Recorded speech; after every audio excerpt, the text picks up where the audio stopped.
Whenever there's an abusive family dynamic and there's multiple children involved in that family, there's always going to be a split in the children's reality. Hi, my name is Dr. Natalie Jones. I have spent many years now working with men and women who are victims and perpetrators of abuse. And one of the things that I wanted to talk about was the abusive family dynamic. And one of the things that I've noticed over the years is typically when there's multiple children within the same family, they all have different perceptions of what took place with respect to the abuse. So, for example, usually there's one, maybe there is one truth teller that has a more accurate perception of the abuse and is not so easily swayed and clicked up with everybody else. So you have that dynamic. You have a person that is the abuser's, you have the sibling or the child that is the abuser's true ride or die. So even if that abuser abused them, that particular child is going to have that abuser's back until the day they die. They are going to paint that abusive mother or father as this worldly person. And a lot of times what you notice about the child or the sibling that's in denial is what they will do is they will sort of paint a narrative for the abuser, so they'll quickly offer up stories and rationales for the abuser, like I think they're suffering from depression. I think they forgot your anniversary because they've been working really hard, and that they're just stressed out from work. That's why they can't really show up for you. So every little disappointment or inappropriate behavior, if you were talking to that person, they have a quick comeback narrative. They're going to have that person's back, and they're going to think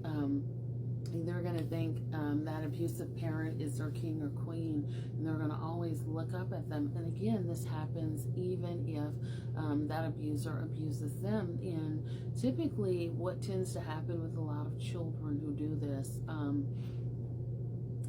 children would rather distort their reality so that they can continue loving their parent, as opposed to admitting to themselves that maybe they have a bad parent, or maybe they have a parent with inappropriate behavior that puts their hands on them.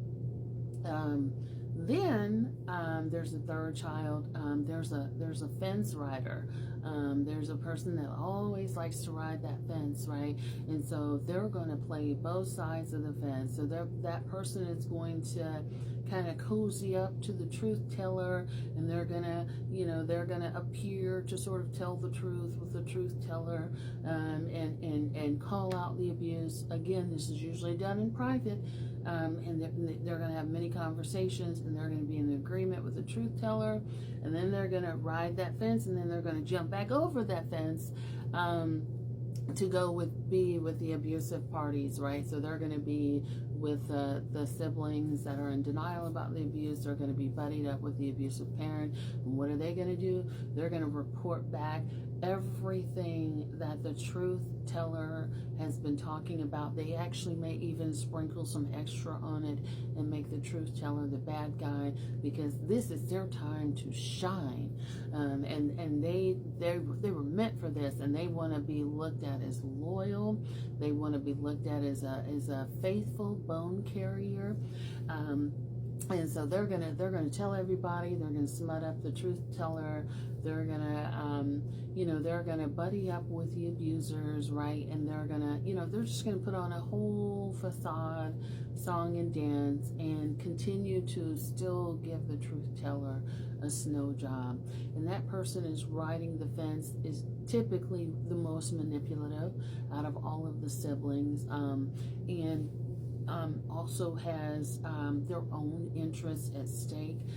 So people who are fence riders are actually worse than the people that are in denial, right? Because they're just so skillful at sort of masking and being wherever they need to go, but they're in it for the long haul. Usually they're in it for financial gain. They're usually in it for property gain. So they're hoping that things are going to be left to them, if that's the case. But they also chase that validation. And they just show up as their manipulative self. And so once this person's manipulation sort of comes to fruition, once it's called out, that person has done usually years worth of damage. They typically are a repeat offender, so they're actually a lot more like their abusive parents, and maybe even worse, because that to me, that's a true form of psychopathy, where a person is able to just sort of mirror and slink in undetected, but they also tend to do harm like that to other people in their lives. So it's not just within the family. They just turn out to be a manipulative person all around. But that person is only going to protect their own best interests, when they're, depending on what side of the fence they're on. I don't really like that person. I don't really like this person. They're going to gossip. They're going to add extra stuff in to fuel the fire, and they get off on seeing everyone being hostile and being pissed off with each other. And so they really enjoy seeing that and whatnot. And so they don't care. They don't care about the parents either way. That's one thing I will say about the fence litter. They may appear to, they may tell you that they do, but they don't care about anyone other than their own best interest. And as long as they can get what they can get, they're not really worried about who gets what either way. Everybody could fall out. This person will still sleep fine at night. Only thing they will need to do is plump up their pillow. And that's just kind of how cold and calculating that person is. But they put on a good show. And so there's always going to be the splitting of siblings between that, and that's just what happens, not just in abusive families per se, but even in families where addiction is prevalent, which to me addiction is abusive as well, but other sorts of dynamic as well. But everyone, all of the children typically have their own version of reality, and sometimes even though you guys are talking and conversing, and when you're talking to each other, you may appear to have the same reality, there's a good likelihood that when that sibling of yours gets the opportunity, they may be telling a different story to somebody else.